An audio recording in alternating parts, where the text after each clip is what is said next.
அதிமுக கூட்டணி வேண்டாம், பாஜக கூட்டணியே போதும். அன்புமணியின் அரசியல் கணக்கு என்ன?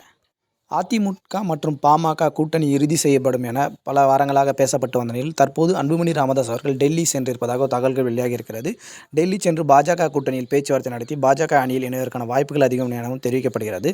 தொடர்ந்து அதிமுக கூட்டணியில் பயணிப்பார்கள் என எதிர்பார்க்கப்பட்ட நிலையில், திடீரென பாஜக கூட்டணிக்கு சென்றிருப்பதால் அதற்கான காரணம் என்ன என்று தற்போது சமூக வலைதளத்தில் பேச ஆரம்பித்துள்ளனர். அன்புமணி ராமதாஸ் அவர்களின் அரசியல் கணக்கு என்ன என்ற இந்த காணொலியில் பார்ப்போம்.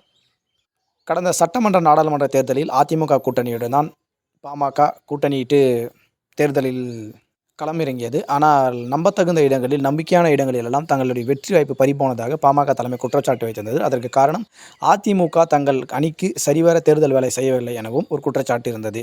எனவே அதிமுக கூட்டணியில் மீண்டும் இணைந்தால் அவ்வாறையாக தான் செல்ல நேரிடும் எனவும், 2014 நாடாளுமன்ற தேர்தலில் பாமக, தேமுதிக, பாஜக கூட்டணியிட்டு போட்டியிட்ட போது அங்கு தருமபுரி தொகுதியில் அன்புமணி ராமதாஸ் அவர்கள் வெற்றி பெற்றிருந்தார். எனவே அந்த மாதிரியான ஒரு ஃபார்முலாவின் அடிப்படையில் இப்போது பாஜக தமிழகத்தில் வளர்ந்திருக்கிறது. எனவே பாமக 3 அல்லது 4 இடங்களில் பாஜக கூட்டணியுடன் இணைந்து தேமுதிகவும் தங்கள் அணியில் இணைந்து விட்டால், போட்டியிட்டால் அங்கு வெற்றி பெறலாம் என அன்புமணி ராமதாஸ் அவர்கள் கணக்கு போடுகிறார். எனவே பாஜக கூட்டணியில் இணைந்து அங்கு ஒரு நாடாளுமன்றத்தை கைப்பற்றிவிட்டால் அமைச்சர் பதவி, மத்தியில் அமைச்சர் பதவியாக வருவதற்கான வாய்ப்புகளும் அதிகம் இருப்பதாக கணிக்கப்படுகிறது.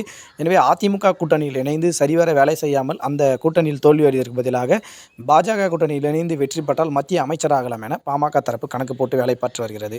தொடர்ந்து அரசியல் சார்ந்த காணொலிகள் தெரிந்து கொள்ள நம்முடைய சேனலை சப்ஸ்கிரைப் செய்யுமாறு கேட்டுக்கொள்கிறோம். நன்றி.